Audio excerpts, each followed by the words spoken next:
qaramada midoobay ayaa walaac xoogan waxa ay ka muujisay xaaladda abaaraha ee ka jira Soomaaliya xilligan waxaana qaramada midoobay ay sheegtay in loo baahan yahay gargaar degdeg ah si loo gaarsiiyo dadka Soomaaliyeed oo malaayiin dad ah kuwaasi oo reer guuraa ay wajahayaan xaalado adag oo dhanka abaaraha iyo sidoo kale isbeddelka cimilada oo si weyn u saameeyay Soomaaliya. Wakiilka xogayaha guud ee qaramada midoobay u qaabilsan arrimaha Soomaaliya James Iswan uu wehlinayay ku-xigeenka ergeyga gaarka ah ee xogayaha guud ee qaramada midoobay u qaabilsan ahna isku duwaha qaramada midoobay ee Soomaaliya ee arrimaha horumarinta iyo bini'aadanimada Mrs. George Conway ayaa waxa ay booqasho ku tageen xarunta laga maamulo arrimaha gargaarka Soomaaliya waxaana ay halkaasi kula kulmeen mas'uuliyiinta ugu sareysa hay'adda. Labada dhinac kulankooda waxaa si weyn diiradda loogu saaray xaaladaha guud ee dalka gaar ahaan arrimaha gargaarka bini'aadanimada iyo sidii loo fududeyn lahaa xaaladaha guud ee jira. Waxaana jiray in markii dambe ay si wadajir ah shir jaraa'id oo qabteen. Wakiilka xogayaha guud ee qaramada midoobay u qaabilsan arrimaha Soomaaliya James Iswan ayaa waxa uu soo jeediyay baaq lagu xoojinayo midnimada iyo sidoo kale wadajirka bulshada kaasi oo looga gudbayo xaaladda abaaraha dalka. Taasi waxa ay ku muujinaysaa in qaramada midoobay hadda ay adag tahay maareynta xaaladaha guud ee ka jira Soomaaliya maadaama hay'adaha ka shaqeeya arrimaha bini'aadanimada ee qaramada midoobay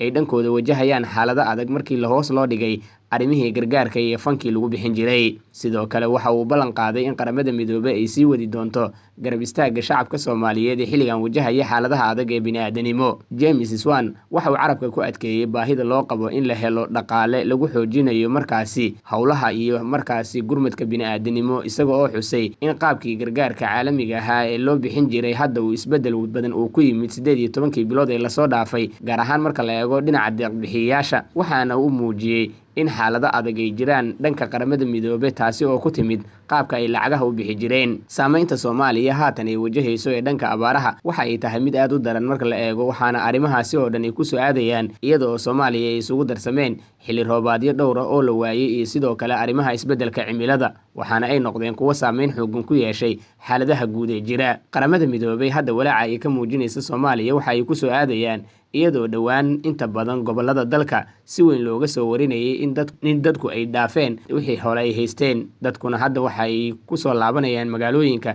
si ay kaga helaan wax dhaama waxa ay kaga nool yihiin miyiga maadaama abaartu dadka iyo dunyada si isku mid ay u saameysay. Wayna adag tahay dadka magaalooyinka soo galay inay dib ugu laabtaan dhulka miyiga ah maadaama aysan haysan xoolo ay ku noolaadaan haddii ay miyiga dib ugu laabtaan. Waxaana sidoo kale jirta cabsida xoogan ee laga qabo in la wey karo roobka xilliga guga oo meelo ka mid ah dalka hadda ka da'aya waxaana dadku ay sugayaan oo kaliya waa raxmadda Ilaahay iyo cirku inuu hooro maadaama xaaladaha kale oo dhan ay yihiin kuwa soo xirxirmay. Waxaana la dareemayaa gaabis xoogan inuu ka jiro dowladda federaalka ee Soomaaliya hay'adaha samafalka iyo ganacsatada Soomaaliyeed kuwaasi oo hadda aan u guntan xaaladaha guud ee jira marka laga reebo dhalinyaro Soomaaliyeed oo samafalayaal ah kuwaasi oo meelaha qaarkood lagu arkayo iyaga oo dadka la gaaraya biyaha iyo baadka intii tabartooda ay noqoto ay ka soo aruuriyaan dadka qurba joogta ah ee dibadda ku nool. Soomaaliya hadda waxay u baahan tahay gargaar bini'aadanimo oo caalami ah kaasi oo looga samata bixinayo xaaladaha abaaraha ee ka jira. Xaaladaha